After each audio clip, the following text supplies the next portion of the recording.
Hello, today we will be looking at the third and the final part of the 3-part tutorial series.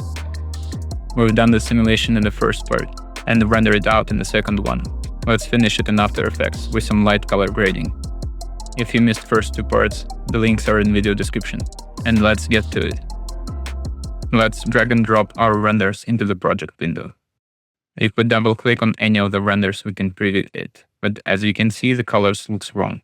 And that's because I was rendering in linear, but After Effects expects sRGB by default. There are several ways of fixing that. The easiest one is clicking Ctrl-Alt-G on the footage, and going into the Color tab and checking on Preserve RGB. Let's do that for both of our renders. Now let's create compositions from those renders. You can drag and drop them on the comp icon or in the timeline. Let's make some more space to work with. Now we can view our render and see what adjustments we can make to make them better. The first one I see is they should be denoised. We can click Ctrl-Alt-Y to create a new adjustment layer. Let's call it Denoise. I'm using Effects Console from Video Copilot to search for plugins. And my favorite one for denoising is Reduce Noise. Let's add it to an adjustment layer. And open it up. But actually before doing that, we should find the frame with the most noise in it. And that will ease the noise pattern recognition. Now that I have that frame, let's open it up again. To start with, you select an area with the most noise in it. I think this one will work for me. And click Build Profile. Now I can go into Adjust and Preview tab and tell plugin exactly what I want from it. You can navigate by holding middle mouse button. It also temporarily disables the plugin, so you can see the before. Let's see how many frames I want the plugin to use for denoising. The more frame we use, the cleaner the results are, but we also lose details. Let's stop at 2 frames before and after. Now we can go into the Spatial tab and reduce the noise level, so we can bring back some of those details. We also will be bringing back some of that noise, so it's a bit of a trade-off. I think for how noisy that render was, those settings will be fine. Let's check if we get some obvious artifacts from denoising. And so far it looks good. Now we can add a new adjustment layer and call it ZG for color grading. I forgot the name of After Effects color grading plugin, Lumetri Color, so I will be starting with the curves. First, let's make a standard S-curve. That makes the image a bit darker, so let's add an exposure and crank it up a bit. I'm also seeing that the darks are clipping, so let's maybe raise that S-curve and lower the highlights a bit. That just adds a bit of contrast into the image. Let's see what else I want to add here. I'm thinking mask to darken front and far away particles would be nice here. Let's add exposure and drop down the gamma. I will call it layer mask and add a mask to it. I will also recolor the mask so it's easier to see and reposition it slightly. I will add feather to the mask and invert it as well. After some adjustments to the mask, I think I will add hue and saturation as well. And drop down saturation. Now I want to mimic some artifacts on the edges of the lens. Let's drop down new adjustment layer and search for chromatic aberration. Most likely that's not going to work. In the hindsight, I should have used VR chromatic aberration instead. Let's drop down radial blur and see what types we're working with. I think I will stop on fading zone. We want the effect to be slightly visible, so let's stop at 15. Rename the layer to zoom blur and add a mask to it. I will do the same adjustments to that mask as I did the previous one. I will recolor it, add feather, and invert it. And I can see that amount is a bit too much, so let's drop it down to 3. That will give us just a bit blurred and stretch corners. Let's collapse all of the layers. We could also use U shortcut and add Lumetri Color to color grading adjustment layer.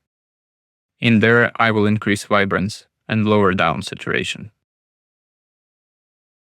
Maybe add a bit of faded film to raise those black spots. Now let's scroll down to the color wheels. I want to make shadows just a bit colder and highlights a bit warmer. It doesn't need to be a huge difference, just a bit is enough. We can also try lowering the shadows on the color wheels.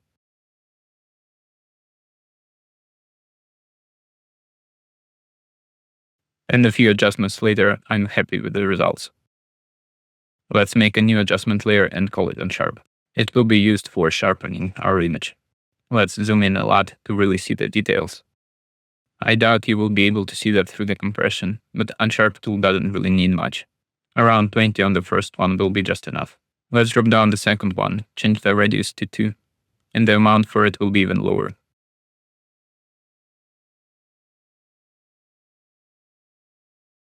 It will add just a bit of crisp to the highlights. Now let's add noise before the sharpening. 5% might be too much. I usually set it to 3%. After that, I would like to drop down Add Grain. Set the viewing mode to final output. Size is larger than I would want, so let's drop it down to 0.4. And intensity to 0.15. Let's maybe drop down intensity to 0.12 and noise amount to 2%.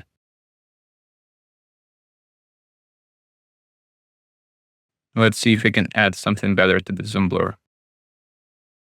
I will drop down fast box blur and set it to really low blur radius. As you can see, all of those small adjustments add up. Now we can work on the second composition. Let's create one and copy all of our effects into it. It will need some adjustments to match up. To make it easier, let's create a second viewport so we can see them side by side. Let's go through each layer one by one and see what adjustments we can make. I will start with the curves. The contrast looks already closer. Let's make some more room. And let's tackle down those reds. We can use hue versus hue curves to slightly change the colors. Let's choose a red with a color picker and see what we can do. I also would like to use hue versus saturation. Let's do the same. Choose the color and drop down saturation on the red. I feel like red might be a bit too bright, so let's use hue versus luma and drop down luminosity on the red. I will go between them for quite some time. The final result will be dependent on the temperature and the angle of the lights you have, so you don't have to follow my setup exactly.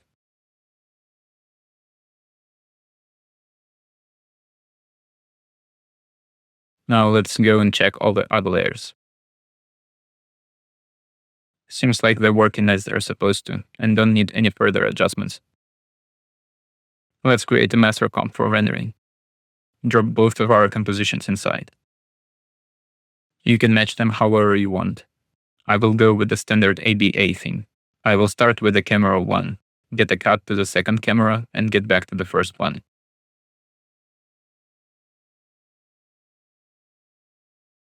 Now let's hit shortcut Ctrl M and set up render settings for that composition.